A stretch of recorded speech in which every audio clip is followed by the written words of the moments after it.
బౌద్ధం బౌద్ధం దీనికి సంబంధించి నాకు రెండు ప్రశ్నలు ఉన్నాయి. ఒకటి, బౌద్ధం హిందూ మతంలోకి అంటే సనాతన ధర్మానికి సంబంధించిన దాని.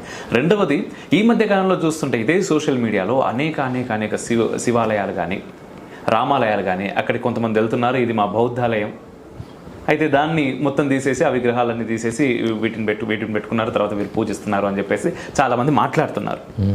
అండ్ మరొకటి, దశావతారాల్లో బౌద్ధం కూడా ఒకటి అని చెప్పేసి మాట్లాడే వాళ్ళు కొంతమంది ఉన్నారు. ఈ మూడింటికి మీ ద్వారా సమాధానం. ఒకటి, బుద్ధుడు మతాన్ని స్థాపించలేదు. అది బుద్ధుడు వేరు, బౌద్ధం వేరు. బుద్ధుడు ఫిలాసఫర్, తత్వవేత్త, ఒక తత్వాన్ని చూపించాడు. పైగా ఆ తత్వం కొత్తగా ఆయన ఆవిష్కరించలేదు. వేదాంతాల్లో ఉన్నటువంటి రెండు అంశాలను తీసుకున్నాడు. ఒకటి చింతన, రెండవది యోగం. ఈ రెండు తీసుకున్నాడు ఆయన. అందులో ఉన్న యాగాది ప్రక్రియని స్వీకరించలేదు, అంతేగా నిందించలేదు. ఆ ఫిలాసఫీని తీసుకున్నాడు. ఆ బుద్ధుడు తర్వాత వచ్చినప్పుడు బౌద్ధం చేసి ఆలయాలు విగ్రహాలు అయితే అలాంటి వాటికి వ్యతిరేకం బౌద్ధం. తాత్వికత వీటికి రిచువల్స్కి వ్యతిరేకంగా నిజం. అందుకే బుద్ధుడు వద్దన పనే చేసి బుద్ధుడినే విగ్రహం చేశారు వాళ్ళు. అయితే ఇప్పుడున్న ఆలయాలన్నీ బౌద్ధుల ఆవాసాలు అనడానికి ఆధారాలు లేవు. అది కూడా సనాతన ధర్మాన్ని దెబ్బతీయడం కోసమని చెప్పి బౌద్ధాన్ని వెనకేసుకొస్తున్నారు. హిందూ ధర్మం నుంచి వేరు చేయాలని ప్రయత్నిస్తున్నారు. మనకు ఆలయ వ్యవస్థ గురించి రామాయణ భారతాల్లో కూడా వ్యక్తం అయి ఉన్నది. అది తెలియక బౌద్ధం వచ్చిన తర్వాతే ఆలయ వ్యవస్థ వచ్చిందని మన సనాతన ధర్మంలో అభిమానం ఉన్న పెద్దలు కూడా రాశారు. అదే బాధాకరమైన అంశం. చాలామంది అభిప్రాయత నేటికి ఉన్నారండి ఇక్కడ. కానీ కొన్ని ఆలయాలు కార్బన్ టెస్ట్ మొదలైనవి చేస్తే ఈ బౌద్ధ శంకరాచార్య వీళ్ళందరికంటే ఎప్పుడో అని రుజువు అవుతుంది. ఇక్కడ దానికి ఏమంటాం?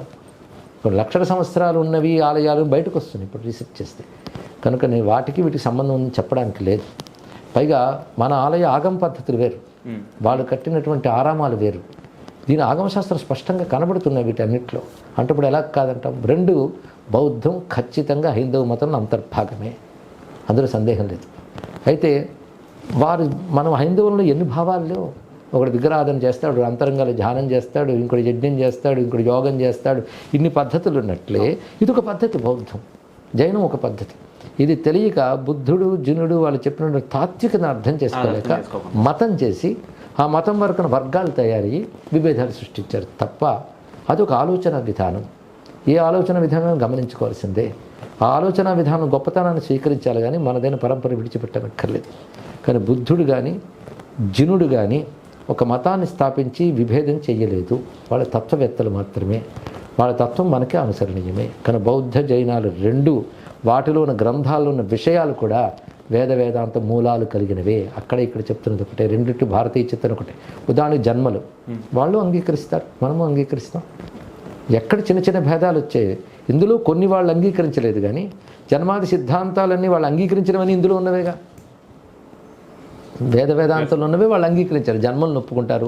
కోరికలు ఉంటే కర్మలు ఉంటాయి, కర్మలు ఉంటే జన్మలు ఉంటాయి. మన వేదాంతమే చెప్తుంది అవిద్యా కామ కర్మలు అనేటటువంటివి. కనుక ఇక్కడ లేనిదేది వాళ్ళు చెప్పలేదు. ఇక్కడ కొంత తీసుకున్నారు. మనం మాట్లాడుతున్నది అంతా గురించి, దానిలో కొంత తీసుకున్నారు. అందుకే బౌద్ధ జైనాలు కూడా హైందవ ధర్మ వాహినుల అంతర్భాగాలే. వాళ్ళని కలుపుకునే భారతీయులు. రైట్. అండ్ దేవుణ్ణి చూడటం సాధ్యమేనా? చూడడం అంటే ఏమిటి అది కూడా తెలుసుకోవాలి. ఇక్కడ ఇంద్రియాలతో చూసే దేవుడు కాదు. కొంతమంది దేవుడు లేడు అంటారు, కొంత దేవుడు ఉన్నాడు అంటారు. నేను అంటాను, దేవుడు లేడు అంటున్నావు కదా, దేవుడు అంటే ఏంటో చెప్పు, అప్పుడు లేడో ఉన్నాడో తెలుసుకుందాం. వాడు దేవుడు అంటే ఫలానా డెఫినేషన్ ఇచ్చుకుని వాళ్ళు లేడు అంటున్నాడు. కానీ దేవుడు అనే విషయానికి అర్థం ఏంటని చూస్తే, దేవుణ్ణి చూడడం అంటే దివ్యత్వాన్ని అనుభవించడం, పరమాత్మ అనుభవం పొందడమే. అనుభవం అంటే కళ్ళతో చూసేది కాదు. కళ్ళతో చూస్తే పదార్థం అవుతుంది, పరమార్థం కాదు. పదార్థ జగత్తు ప్రత్యక్షం అంటే ఇంద్రియాలకు దొరుకుతుంది, పరమాత్మ ఇంద్రియాలకు దొరకడు. ఇంద్రియాలకు అతీతమైన కానుక చైతన్యమే భగవంతుడు. ఆయన భక్తులను అనుగ్రహించడం కోసం అనేక దివ్య నామ రూపాలు స్వీకరిస్తాడు.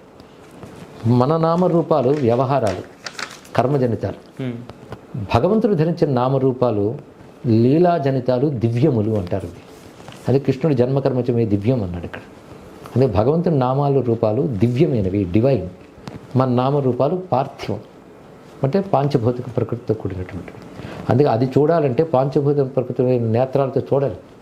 అయితే భగవంతుని అనుగ్రహించి మన నేత్రాలతో చూడగలిగిన విధంగా ప్రత్యక్షమైతే చూడగలదు. అలా ప్రత్యక్షం కావడానికి కావాల్సిన సాధన చేసేవాడికి భగవంతుడు తప్పకుండా తెలుస్తాడు. గంగ దగ్గరికి వెళ్ళి మునిగిన వాడికి గంగ తడి తెలుస్తుంది, కానీ ఎక్కడ కూర్చున్న వాడు గంగకి తడేయలేదు అని మాట్లాడితే వాడు మునగలేదు కానీ వాడికి తెలియదు. కనుక సాధన చేసేవాడికి భగవంతుడు సత్యం, అనుభవం పొందిన వాడికి అది సత్యం, అనుభవం లేనివాడికి, సాధన లేనివాడికి అది సందేహం. అనుభవం పొందకపోయినా నమ్మకం ఉన్నవాడికి ఎప్పటికైనా అది సాధ్యమవుతుంది. And present Indian education system మొదటి నుంచి మనం మాట్లాడిన ప్రతి మాట దాని చుట్టూనే తిరుగుతూ ఉంది. అవునండి. భారతీయ విద్యా విధానం మనకు కాకుండా చేశారు, మనకు తెలియకుండా చేశారు. అండ్ నెక్స్ట్ తరాలకి ఇప్పుడు మీరు ఇంతకుముందు ఒక మాట అన్నట్టుగా ఇప్పుడు ఎవరైతే యువకులు ఉన్నారో వీళ్ళు చాలా సనాతన ధనానికి దూరంగా వెళ్ళిపోయే స్థితిలో ఉన్నారు. కారణం ఏంటి అంటే మాకేమి తెలియకుండా చేశారు. దీన్ని మళ్ళీ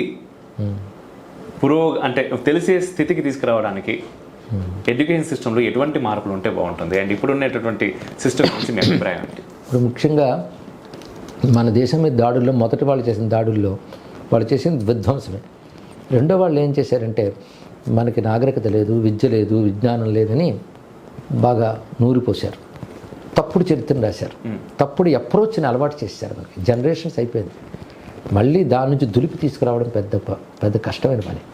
కానీ మనది తెలుసుకోవాల్సింది విశ్వాసాల దేశం కాదు, విద్యల దేశం, విజ్ఞాన దేశం. మన సంస్కృతి విద్యా విజ్ఞానం అనే 2 అంశాలతో ఉన్నది. అది తెలియక విశ్వాసాలతో ఉంది అనుకుంటున్నారు ఇక్కడ. దానితో ఇంతవరకు గొప్ప గొప్ప జ్ఞానాన్ని ఈ దేశం ఇచ్చిన విషయం మనం మర్చిపోతున్నాం. భూమి గుండ్రంగా ఉందని చెప్పిన వాడు ఎవడు? ఏ దేశం నుంచి వచ్చాడు? ఈ సైన్స్ డెవలప్ కాకముందే, వాళ్ళు మన దేశంలోకి రాకముందే భూమి గుండ్రంగా ఉన్నదని చెప్పిన వారు ఎవరు? ఆర్యభట్టు ఎక్కడి నుంచి వచ్చింది? ఆయన ఈ వేదం ఆరిజన్గా వచ్చిన జ్యోతిషాస్త్రం నుంచి తీసుకొచ్చాడు. ఇలా మీరు గమనించితే ఎన్నో విషయాలు మనకు కనబడుతున్నాయి. అటువంటప్పుడు ఇది విద్యల దేశం, విద్యల ధర్మం లేదా విద్య ఇక్కడ వారసత్వ సంపద అనే విషయం స్పష్టంగా కనబడుతుంటే అదంతా అజ్ఞానం కింద, మతం కింద తోసి పారేసి ఇదే విజ్ఞానం అని చూపిస్తున్నారు. ఉదాహరణకు ఆయుర్వేదం ఉంది, the advanced medicine on earth. నా అభిప్రాయం ప్రకారం నాకున్నటువంటి ఆయుర్వేద మిత్రులతోనూ నేను చదివిన ఆయుర్వేద గ్రంథాలతో పరిశీలిస్తే అలాంటిది ఆయుర్వేదాన్ని ఆల్టర్నేటివ్ మెడిసిన్ చేసేసి సరిగ్గా చదవనివ్వకుండా చేసేసి పైగా ఎందులో సీట్లో లేకపోతే ఆయుర్వేదంలో తోసేయండి అన్నట్టుగా చేసేసారు. దాని మీద సరైన కృషి జరగలేదు, పరిశోధన జరగలేదు. వాళ్ళకైతే పెద్ద పెద్ద రీసెర్చ్ సెంటర్లు, పెద్ద పెద్ద పరిశోధనలు చేస్తున్నారు, విద్యా సంస్థలు పెట్టి ఆల్టర్నేటివ్ మెడిసిన్గా ఆయుర్వేదాన్ని చూస్తున్నారు. అంటే ఒక మహావిద్యను ఏ స్థాయికి తీసుకొస్తారు? ఇలా అన్ని విద్యలు, ఆఖరి జ్యోతిర్విజ్ఞానం నేర్చుకుందామంటే మత విద్య అంటారు. ఇలాగా విద్యల్ని విద్యలుగా చూడడం కూడా నేర్చుకోగలగాలి. దాని ఏ రంగు పొలమకుండా చదివేక నిరూపించాలి అది విజ్ఞానం అవునా కాదా, చదవకుండా అనుకోవడం ఎందుకు? అందుకే మనవైన విద్యలు కూడా నేర్పాలి. ఉదాహరణకి ఆర్య ద్రావిడ వాదం ఒకటి విదేశస్తులు క్రియేట్ చేశారు. అది తప్పు అనే ప్రూవ్ చేశారు. అక్కడ విదేశస్తులు ప్రూవ్ చేశారు చాలామంది చారిత్రక విజ్ఞాన శాస్త్రవేత్తలు. కానీ ఇప్పటివరకు మన ఎడ్యుకేషన్లో దాన్ని చెప్పలేకపోతాం. పోనీ ఆర్య ద్రావిడ సిద్ధాంతం ఇలా ఉంది అని చెప్తూ అది లేదని కూడా కొందరు చెప్తున్నారని మరొక పేజీ వేయచ్చు కదా. విజ్ఞతతో ఆలోచించుకుంటారు. ఇలాగ మనదైన సంస్కృతిని అజ్ఞానం కింద, మనదైన విద్యలన్నిటిని కూడా మూఢత్వం కింద చెప్పి చదవకుండా చేసేసారు. అవి తీసుకొచ్చే ప్రయత్నం జరగాలండి. కానీ కష్టం అవుతుంది. ఎందుకంటే అనేక రకాల ఇప్పుడు ఉద్యమకారులు ఉన్నారు కదా, ఈ సంస్కృతిని దెబ్బతీయాలని కుట్రదారులు చాలామంది తయారైపోయారు. వాళ్ళ నుంచి తీసుకురావడం కష్టమే, కానీ కష్టమని ఆగకూడదు. మనం ప్రయత్నిస్తే తర్వాత తరాల్లోకైనా న్యాయం జరుగుతుంది. ప్రత్యేకంగా ఈ ప్రశ్న అడగడానికి గల కారణం ఏంటి అంటే ఇప్పుడు గురుకులాలు ఎన్నో IIITsలో IITsలో పిల్లలు అంటే అప్పుడప్పుడు ఇంకా జీవితం మొదలు కాలేదు, అక్కడి నుంచి బయటకు వచ్చాక వాళ్ళ జీవితం అనేది మొదలవుద్ది. బట్ అదే జీవితం అనుకుని అక్కడే ఎంతోమంది చచ్చిపోతున్నారు. ఇప్పుడు నేను బాసరా అని చెప్పాను, బాసరాలో IIIT ఉంది. లాస్ట్ 1 yearలో దాదాపుగా 14 మంది పిల్లలు ఆత్మహత్య చేసుకున్నారు. జీవితం మొదలు కాకముందే, అంటే ఈ చదువే వాళ్ళ జీవితం అనుకొని అది ఆ మెంటల్ ఆ స్ట్రెస్తో చచ్చిపోతున్నారు ఎంతోమంది. విద్యను నేర్పడం ఒకటి, విద్యా విధానం ఒకటి చాలా అవసరం అండి. విద్యా విధానం అంటున్నాం. విధానం అంటే నేర్పే విధానం. అందులో అన్నిటికంటే గొప్పది జీవితం. జీవితం యొక్క విలువ ప్రజలకు ముందు తెలియాలి. అంతేగాని ఏదో ఒక కోర్సు, దానిలో ఒక ర్యాంకు, దాని తర్వాత ఉద్యోగం, వ్యాపారం, ఇది కాదు జీవితం అంటే. అసలు జీవితాన్ని అన్ని వైపుల నుంచి చూడగలగాలి. అది మన విద్యా విధానం ఉండేది పూర్వం. పైగా ఇది లేకపోతే జీవితమే లేదని లేదు కాదు, జీవితం దీనికంటే గొప్పది. అందుకే ముందు పిల్లలకి నేర్పాల్సింది జీవితం విలువ, ఆ తర్వాతే మిగిలినవన్నీ కూడా. అందుకే వినాశే బహవో దోషాః జీవన్ భద్రాన్ని పశ్యతి అని హనుమంతుడు అంటాడు రామాయణంలో. నశించడంలో అన్ని దోషాలే, బ్రతుకున్నవాడే ఎప్పటికైనా భద్రాలు చూడగలడు. అలాగే సీతమ్మ ఒక మాట అంటుంది, ఏమనంటే ఏతి జీవంతమానందో నరో వర్ష శతాది. జీవుడు బ్రతుకుంటే 100 ఏళ్లకైనా ఆనందాన్ని అనుభవించగలడు. అందుకే బ్రతకాలి హనుమాన్, బ్రతకాలి బ్రతకడు. కనుక వాడి జీవితం గురించి చెప్పాలి. అన్నిటికంటే గొప్ప జీవితం ఎంతో అనేక రకాల మల్టిపుల్గా విభాగాలతో ఉంది. అంతేగాని ఒక చదువు, ఒక ఆదాయం, ఒక ర్యాంకు ఇలాంటి సంకుచిత ధోరణి కాదు. అందుకు ముందు పిల్లలకి ఆ నైతికత నేర్పాలి. కనుక సంపాదించాలి, ర్యాంకులను ఒక ర్యాట్ రేసులో గడిపోతున్న విద్యా విధానం మారాలి, వ్యాపార ధోరణి పోవాలి. అందుకు ముందు sound mind in sound body అంటాడు వివేకానంద. అది అందివ్వగలగాలి. వివేకానంద చెప్పినవన్నీ పాటించగలిగితే, ఒకసారి గ్రంథాలు పరిశీలిస్తే అటువంటి విద్యా విధానం తీసుకురావాలండి. అది ఆర్ష విద్యల యొక్క సంప్రదాయం. అది ఆ విద్యా విధానం వస్తే గొప్ప పౌరులు తయారవుతారు, దేశం బాగుంటుంది. యాక్చువల్లీ ఇంకా చాలా చాలా ప్రశ్నలు ఉన్నాయి మా దగ్గర, మీ దగ్గర నుంచి తెలుసుకోవాలి అనుకునేవి. అయితే ఇప్పటికే చాలా సమయం తీసుకున్నాము. మీరు మరొక్కసారి మీ ఆశీర్వాదాలు మాపై ఇస్తారని చెప్పేసి మనస్ఫూర్తి కాలగతిలో మనం క్రమక్రమంగా తప్పకుండా తెలుసుకుందాం. తెలియజేయాలని నా తాపత్రయం. తెలియజేయడం, తెలుసుకోవడం, అంతే జీవితం. అయితే ఫైనల్గా ఎండ్ చేసే ముందు ఒకే ఒక ప్రశ్న, గోమాత ఆవు గురించి మీ ద్వారా ఒక్కసారి మన రిఫ్లెక్షన్ కుటుంబానికి. ఇది కూడా బాధాకరమైన సమయం ఏంటంటే, గోమాత అనేది మతం అనే అప్రోచ్తో చూస్తున్నారండి. అది పెద్ద తప్పు. భారతీయ సంస్కృతిలో ఒక లక్షణం ఉంది. దేనివల్ల మనం మేలు పొందుతున్నామో దానిని భగవంతుని యొక్క విభూతిగా చూస్తాం. అంటే భగవంతుని యొక్క ఒక శక్తి, ఒక స్పార్క్గా చూసి గౌరవిస్తాం. అది లక్షణం. చాలామంది అనుకుంటారు మనం ఆవుని దేవుడిగా చూస్తున్నాం కాదు, ఆవుని యందు దివ్యత్వాన్ని చూస్తున్నాం. అందుకే ఆవు వల్ల కలిగే ప్రయోజనాలు ఎన్ని ఉన్నాయనేటువంటిది వైజ్ఞానికంగా రుజువైంది. ఆవు లాంటి జంతువు ఇంకోటి లేదు.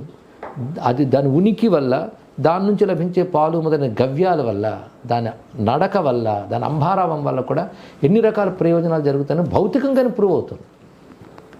అయితే ఒక మాట అనొచ్చు, అది కేవలం హిందూ మతంలో ఎందుకు ఉంది అని.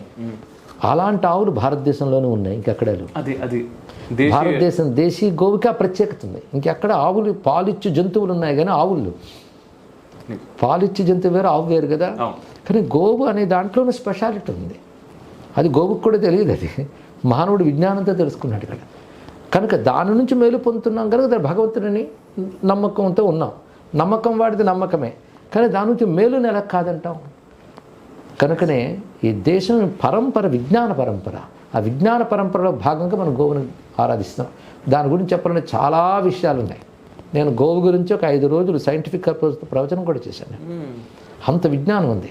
అది సామాన్య జనం దాకా తీసుకెళ్ళగలగాలి. గోవు పాలిచ్చినా ఇవ్వకపోయినా గోవు యొక్క ఉనికి చేత ఎన్ని ప్రయోజనాలు పొందుతామో ఇప్పుడు రుజువు చేస్తున్నారు.